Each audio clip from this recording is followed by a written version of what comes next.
There are some high-end brands in sim racing who are so established that people often know that they want one of their products before they actually decide on the exact product. Cube Controls is one such brand, combining Italian style with the incredibly high standards that sim racers have come to expect. This is the brand new Cube Controls F-Core, and I've been using it for the past few weeks. I'm Lawrence, welcome to the channel.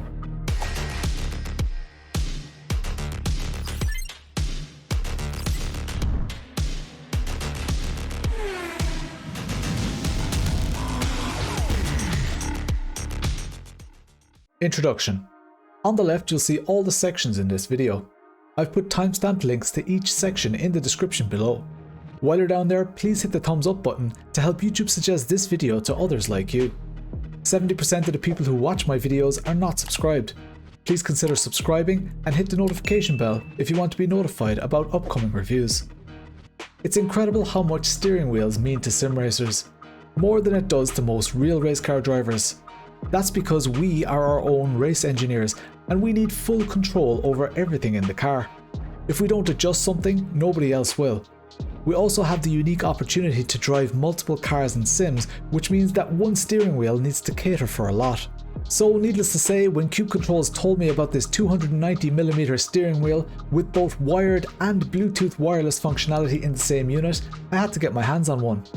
That's right, this is normal Bluetooth. You don't need to own a SimuCube device or any other proprietary protocol. People are constantly asking me for steering wheel recommendations for VR, and I have hopes that this one ticks almost all of the boxes. All of the products featured in this review were sent to me free of charge for the purposes of this review, and nobody other than me has had a say in the content of this video.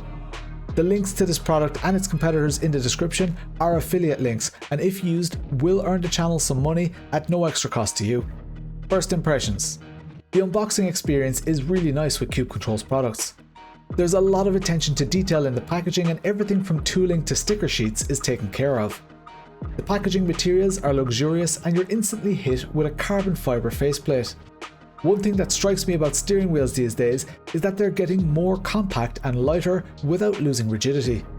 This one-piece die-cast aluminium housing is practically bulletproof, and the carbon fiber front plate ensures that there's zero flex in this wheel. The quality shines from it, and it extends to the grips, which remind me of the excellent grips on the CSX3, which I reviewed a few months ago. Having spent quite a lot of time with the CSX3, my expectations of a Cube Controls steering wheel are really high. Price. I always dive straight into the price of hardware because for most, it's a huge factor in whether they can buy it or not. All the prices I mention include taxes. This steering wheel starts at around €550, which is exceptionally good value for a steering wheel of this quality and pedigree.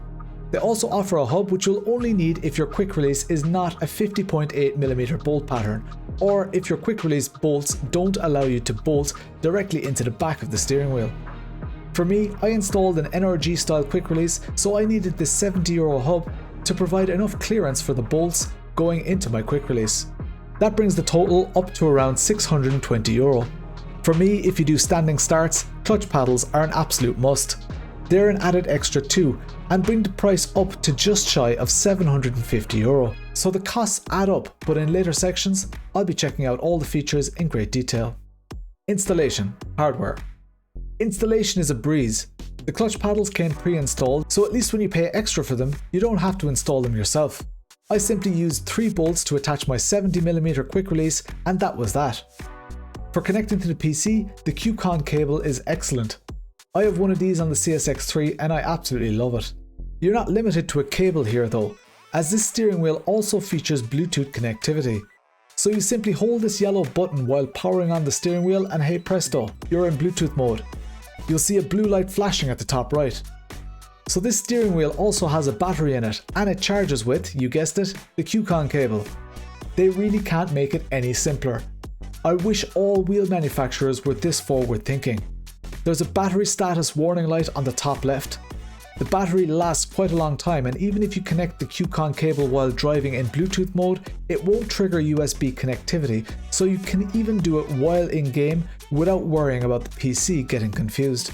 Installation. Software. There's Cube Controls software to configure things like calibration for your shifter and clutch paddles. You can also assign a rotary to be able to set the clutch paddle bite point without needing the software. However, I had some issues with clutch paddle calibration and assigning it in iRacing. It's a little finicky with the Cube Control software. I believe you can also do it with SimHub, but I didn't see the option. This definitely needs some refinement, but as it's a software issue, I'm confident that it will be resolved soon. It seems like I can only adjust the clutch bite point when the CubeSet V7 software is running. However, while the software is running, I can't use the clutches in-game. As I say, it'll probably all be sorted soon. In fact, they've already sent me a new version of the software, which I haven't been able to try yet. That aside, you can set the encoder pulse width, which basically means that you can ensure that you get the right number of inputs per movement for your preference. You also need to add this wheel as a Bluetooth device in Windows if you choose the wireless option. This is pretty simple, and even a basic Bluetooth adapter seems to do the trick. I didn't get any latency or disconnection issues, but I would recommend having your Bluetooth adapter within 1 meter of your steering wheel and within line of sight. Buttons and switches. The buttons on this steering wheel are quite different to previous Cube Controls incarnations. The overall size is somewhat larger than before. There's not a lot of travel on the buttons, but there's a very clear and tactile click, which meant that I was very aware when the button click took place. There's enough resistance on the buttons to prevent accidental double clicks, and their positioning is well within reach of your thumb at all times. There are dips and grooves on the plastic bezels which surround the buttons. These do hide the carbon fibre a little, but from a practicality point of view, I always knew which button I was pressing without needing to look. The buttons are colourful, but not backlit. The switches are great. They light up when activated, and that green backlight is not customizable. It makes them perfect for things like pit limiter or lights. I'm happy to see Cube Controls still using this type of switch because it really does add an element to the immersion. It's not just another button. Rotaries and 7-way hats. This wheel features a good number of rotaries for its price point. You have 2 obvious ones on the lower middle of the steering wheel, which are slightly more difficult to reach and probably more suited to adjustments like ABS or traction control. They have a crisp detent and are relatively small. They're a really nice high quality plastic material, which at first glance looks like a metal. There are also 2 thumb rotaries, and these are really nice. They're easily accessible from both the front and the rear, or even both, which makes them ideal for sensitive adjustments like brake bias. They sit proud of the steering wheel and are very easy to find and use. With a clear detent and well-sized grooves for your fingers to latch into, these thumb rotaries are pretty perfect. Finally, the 7-way hats are excellent. We call these 7-way hats because they have 7 inputs, 4 for directions, a rotary function and a click-down function. They also have very clear directional movements and are very easy to click down without activating any of the other inputs. Despite being quite short, I didn't have any issues using the rotary functionality, but some people may find this a little more difficult if you have larger fingers or wear gloves. Shifters and clutch paddles. The shifters are nice and compact. They're a nice blend of the same high quality plastic we saw on the rotary encoders. Honestly, I had to examine them in detail to determine that they weren't aluminium. The paddles on the shifters are carbon fibre plate with really nice little holes for your fingers to latch into. There's a lot of adjustment available, and this is really welcome. The paddles are tactile but not particularly loud. They're definitely not clicky. They're confident and accurate. However, they are a little bit high up on the wheel for me in their standard configuration. I like the shifter to be around the vertical center of the wheel, so I ended up flipping the shifter paddles upside down, which makes for a more comfortable shift in my opinion, but they do look a little bit odd. The clutch paddles have similar adjustment available and the added ability to alter the end of the throw, which means you can be clinical in your launches. When in their default position, they're far away and cannot easily be mistaken for shifter paddles. One thing of note is that the clutch paddles are modular and not exclusive to the F-Core. They're known as the Pro clutches and are fully aluminium and carbon fibre. These clutch paddles are the same as the ones you find on all of Cube Control's flagship steering wheels. Grips. These grips have a familiarity for me. The material is not too hard and not too soft, but the most striking thing is the shape of these grips, namely the depth, which like the CSX2 and CSX3 reminds me of holding a weapon. There's not one part of my hand that isn't making constant contact with the grip, and that gives incredible confidence and control. As you can see in the footage, grips like this are susceptible to hairs and lints sticking to them. They have enough grip to be very accurate without gloves, but when you use gloves, your hands mold to the wheel. There's plenty of space for larger hands too. I really like these grips. Final thought. What looks at a glance to be just a new version of the Formula Sport range actually has some nice little tricks up its sleeve. The main one for me is the Bluetooth functionality, which is built in as standard. I have a cheap eBay Bluetooth adapter and it seems to work fine with no latency. This greatly increases the potential target market as they're not limited to a single manufacturer protocol like SimiCube's SC2 wireless. The USB QCon cable is magnetic and doubles as a charging cable. They've offered us the best of all worlds here without needing to worry about which wheelbase you're using. The size of this wheel is 290mm, which for me is right in the sweet spot between Formula and GT style driving on a simulator. The aluminium body and carbon fibre front plate are beautifully crafted with no shortcuts taken. Just look at how minimalist the rear housing is with its smooth edges and subtle branding. The front plate has smoothened edges too, which catch the light beautifully. The logo on the centre of every Cube Controls wheel is hand painted. There's a real air of something special around this.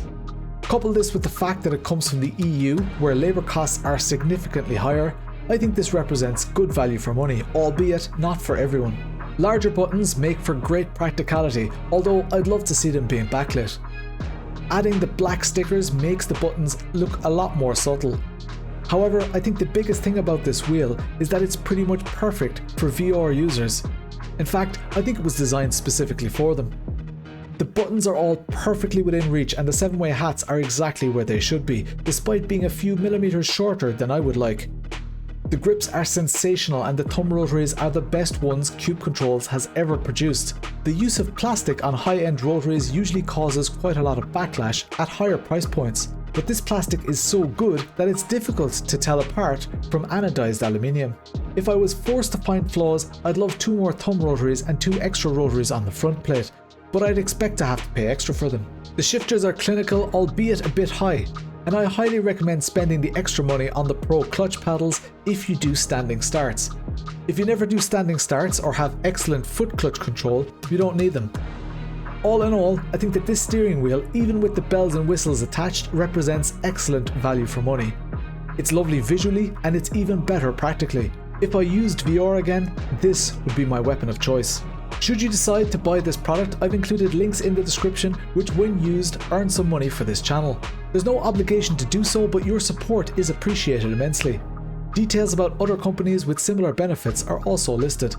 I'm Lawrence, I stream every Tuesday and Thursday at 9 PM UK and Irish time. Thanks again to Cube Controls for making this review possible, and to you for taking the time to watch, hit the thumbs up or comment with your experiences and opinions. I'm Lawrence, I'll chat to you later.